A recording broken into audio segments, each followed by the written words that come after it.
Florian Wirtz, transfer stories are just not going away. And as I always say, where there's smoke, there's fire. And it looks like everybody believes Wirtz will join Real Madrid next summer, 2025.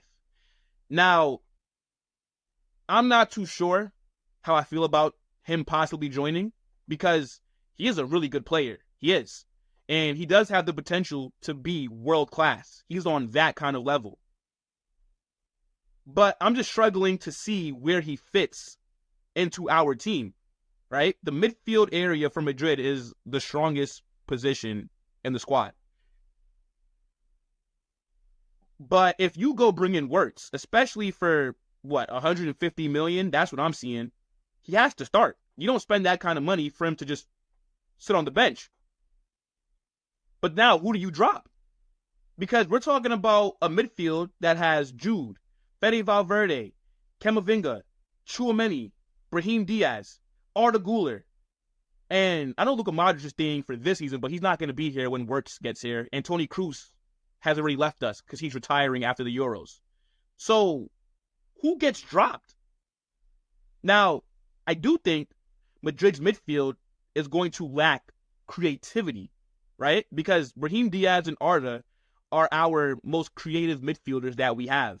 But they're not going to start, right? They're going to be coming off the bench, and they're going to start in like the cup games, and they'll start occasionally, but when it's really time to go, when it's Champions League, second leg against Man City, 2-2 on aggregate, and we're going to the Etihad, Arda Güler and Brahim, unless there's an injury, are more than likely not going to start. So in our strongest 11, even though our midfield is very strong, it's filled with a bunch of work horses. That's what I should say. Nobody that's as creative as a player as Wirtz is. But I think if you bring him in, somebody might leave. You guys could get in the comment section and let me know who you think that could possibly be. But what formation would we even run? So, I think Madrid, they're possibly looking at Wirtz as maybe a Toni Kroos replacement, right? I don't think that we're going to address midfield this summer. But we are going to be feeling the effects of Toni Kroos leaving. One of the best midfielders that this sport has seen. A Real Madrid legend. The guy's won everything. And even at 34, 35 years old? Look at his level last season. This guy is in the race to win the Ballon d'Or. And he's just retired. He was one of our best players last season. The way that he was able to pick a pass.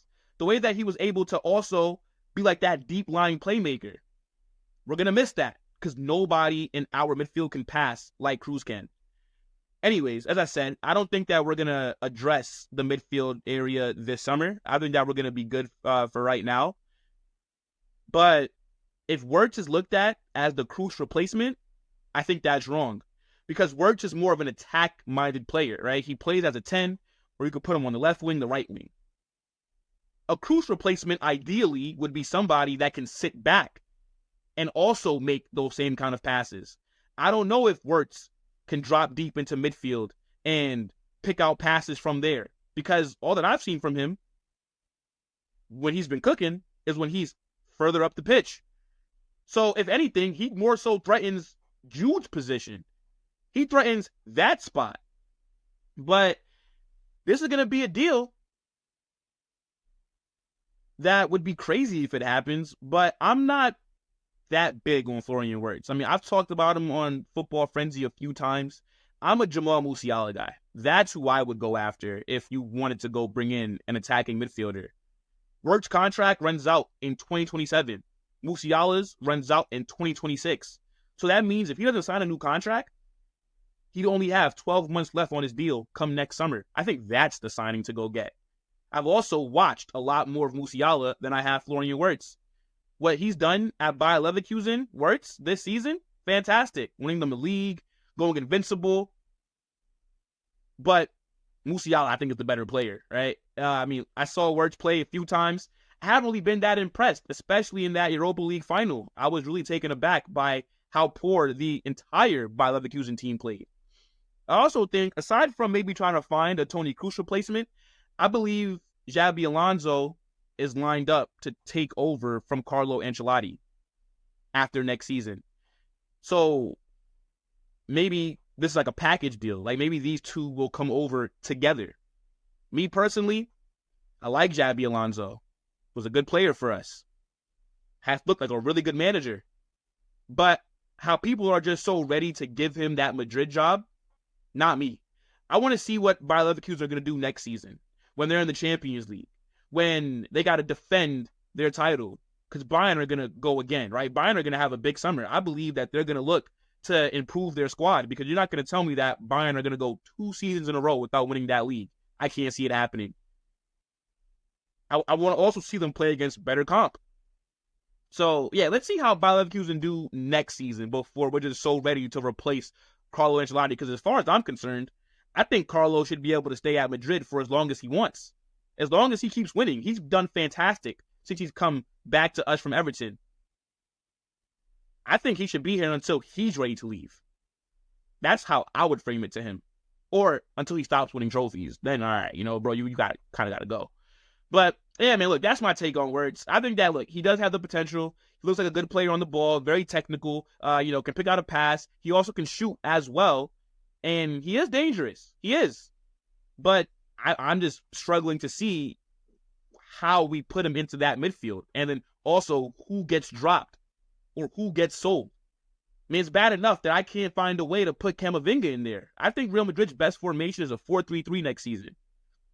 Somebody has to miss out. And I think Camavinga misses out, which sucks because I like Camavinga. I think he is a world-class talent player. And I think he starts for every single team in the world except for Madrid. So we got to see what happens, though. But, yeah, Florian Wirtz, this is definitely one to keep our eye out for, because I've been seeing this rumor so much lately, and we're going to be seeing it throughout the entirety of next season as well. But I do think if Madrid come in for him, he will join. I know other clubs are also interested, right? Like Man City might look at him because they may need to replace Kevin De Bruyne. Barcelona are reportedly interested as well, but I thought they were broke. So how are they in this conversation? So, yeah, we'll see, though. But it's going to be really tricky on how you put him into this team. This is the greed that they talked about in the Bible. But it's not my problem, right? I'm not the manager, because if I was Carlo and they brought in Wirtz, I'd be here like, oh, my goodness. Like, I'm suffering from success. That's what it literally is. Like, it's a good problem to have, but who gets sacrificed? Let me know in the comment section what you guys think about Wirtz possibly joining Real Madrid in 2025.